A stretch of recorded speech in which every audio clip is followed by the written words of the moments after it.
E aí galera, beleza? Galera, esse vai ser um vídeo rápido, porém muito importante para a sua vida. Esse vídeo é para alarmar você, para que não chegue nesse estado aqui, galera. Mais pra frente eu explico.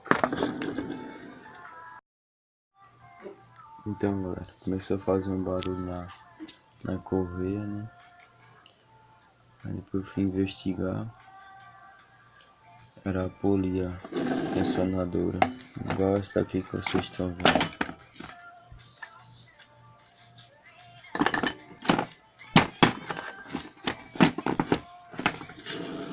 Que a correia de acessório passa por aqui, por essas polias. Então galera, fui deixando esse barulho sem trocar a peça. Aí teve uma hora que travou e a correia começou a ter muito atrito. No caso que travou foi essa daqui, chega, quebrou tudo, travou e a correia ficou dando atrito aqui, até mudou de cor.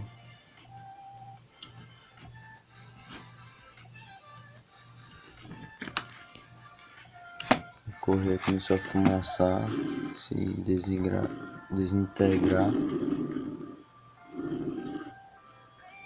Aí o carro morreu, o motor apagou.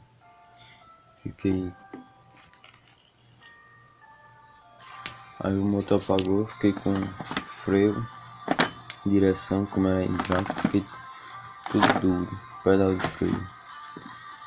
Com isso eu poderia ter causado algum acidente, né? Uma ladeira em pista, alta velocidade, se o motor tiver apagado, poderia causar um estrago grande.